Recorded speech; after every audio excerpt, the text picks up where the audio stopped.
Welcome back, fan stands, to the Week 8 finals. Today we have Jeskai Control versus Bolas' Bond. Jeskai Control looks to delay the game using removal spells and counter spells until it can land a Chancellor of the Annex or Champion of Wits and beat to face. Bolas' Bond looks to capitalize on the interaction between Bolas' Citadel and Fast Bond to play their entire library. Let's get to game one. Alright, in game one we have Ryan on the left playing Jeskai Control and Tim on the right with their Bolas' Bond deck. We have both players keeping their hands, and Tim has mulligan down to 6. Ryan starts things off with a Tundra. Pass over to Tim, who plays Bayou into Fast Bond. Mox Sapphire, Gemstone Mine, Bayou, and we'll tap 3 mana for turn 1 Narset. Now Narset, Ryan's going to be not too happy to see opposing Narset on the battlefield, as a lot of what their deck is just drawing cards and filtering for the best possible answers. Tim, thinking a little bit before they pass the turn, decides not to downtick Narset, afraid that Ryan might have a lightning bolt to take it out, and Tim wants to make sure to get a little bit more value before Narset goes by. Ryan just passing the turn, but Tim activating Narset, finding Bolas' Citadel, one of the titular cards of the deck, because we already have a Fast Bond out. This is a very, very threatening combo. In the meantime, it looks like we just have a Mox Ruby, Fast Bond, and Bolas' Citadel, so not too much to do just yet. I'm going to pass the turn over to Ryan, who passes the turn right back. There's our Mox Ruby. Tim spending mana. 5 for a Bantu.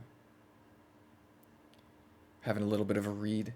Bantu, 5/6 menace, that when if it were to leave the battlefield through exile or dying, gets put into the top 3 cards of your library.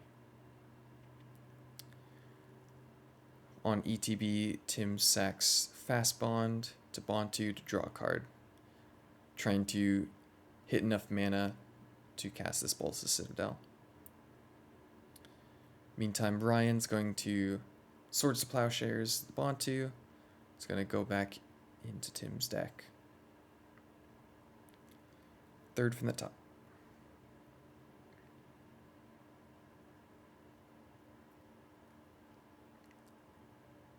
And we'll pass the turn over to Ryan, who's got a plateau and a pass.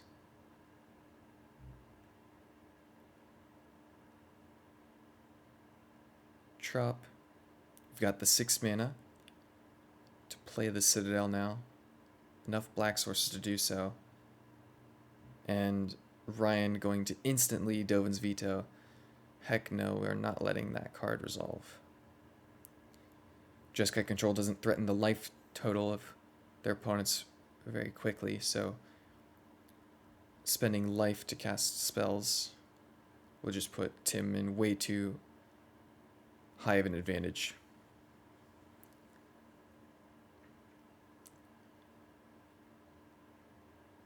And here's a Teferi. Looks like we're just going to uptick Teferi and pass the turn. This Champion of Wits and other Teferi can't quite cycle those into other cards with the Narset on the opposing side of the battlefield.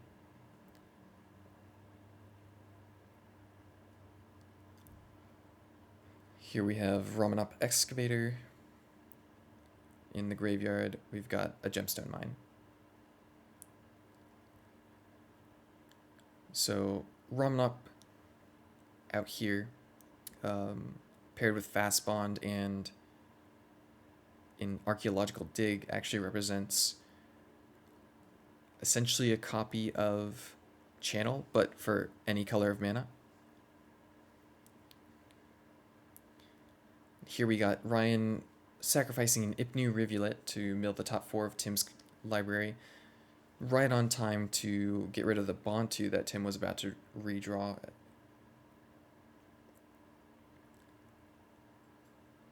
And in the meantime, we'll just uptick to Fairy and pass the turn.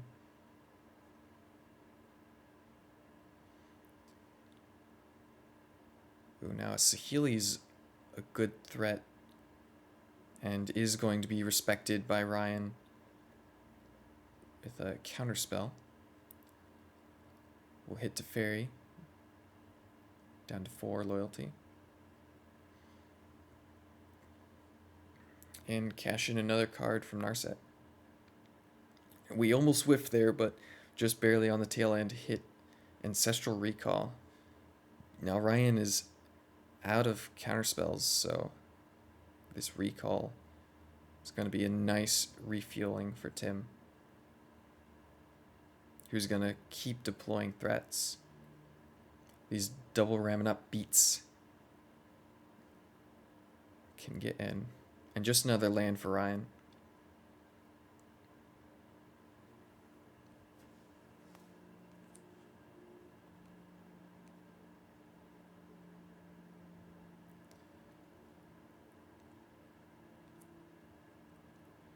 Ryan given a think about what to do. We're going to play Champion of Wits. And notably, the draw discard aspect of Champion of Wits is a May ability. So we're not forced to discard 2 cards without drawing because of Narset.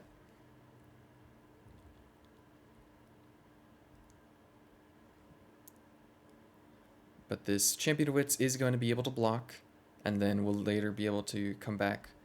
But a Time Walk here, plus a Karn, is just going to represent finding Godfarer's statue from the sideboard, and Ryan says, I can't deal with that, and scoops it up. Game 1 going to Tim from Karn.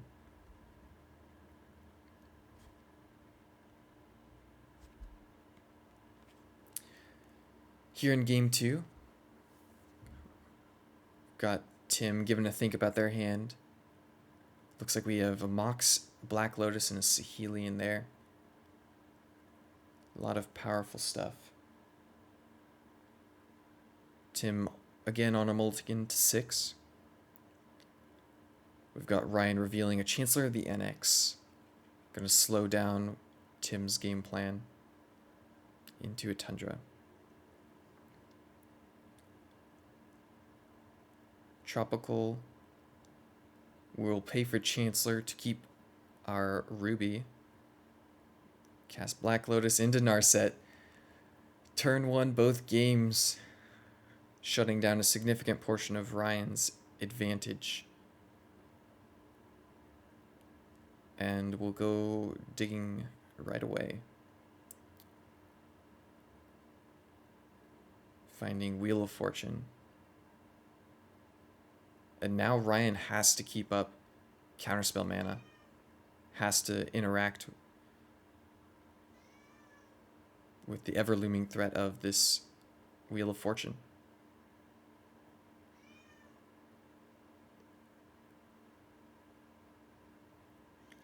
Tundra for Tim.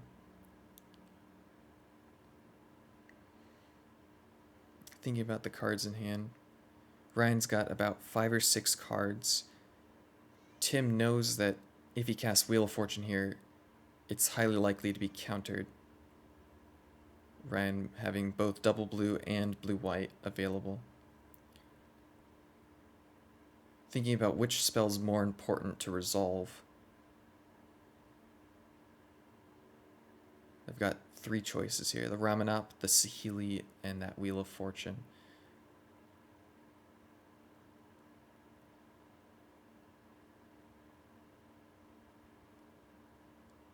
here they go for the Saheeli. And Ryan says, no, I can't let that happen. Passing over to Tim. Now, Tim, noticing that that wasn't a Dovin's veto, might feel like Ryan just had to fire that off on anything, because Tim does run creature spells. Ryan would probably want to save that for a creature. So Tim might feel safe to fire something off.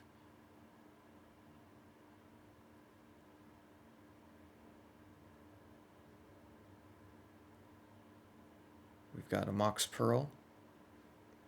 Starting to empty out the hand.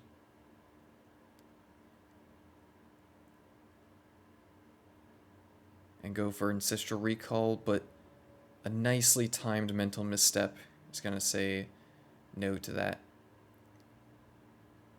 Noticeably paining life, looking maybe to hold up mana for something else. But this Ramunap Excavator is on the field now. And if Ryan doesn't do something about it, it's going to slowly chip away. But 4 mana, we're going to cast Karn, the Great Creator, and pop this Mox Ruby. We know that Tim has a Wheel of Fortune in hand with the Narset out, so cutting him off of red any way that we can is going to be very important. But Tim just drew Archaeological Dig.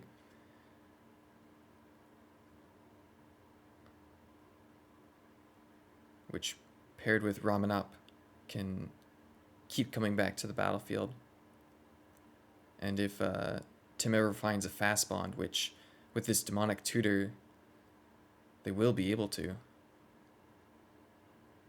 And yet Tim, really excited, doesn't even hide the fact that they got fast bond off Demonic Tutor. They'll just cast it right away. Now, a Mox Pearl was tapped here with Karn out, but it's a really easy fix. They're just going to tap the mana a different way. Tim representing a loop that he can play a land from the graveyard using Ramunap with the Archaeological Dig, and play that as many times with the fast bond out, paying life to do so. Is going to make 3 mana to cast Wheel of Fortune. And Ryan only gets to draw 1 card with the Narset out. Tim finding a Bolas' Citadel and another Twister.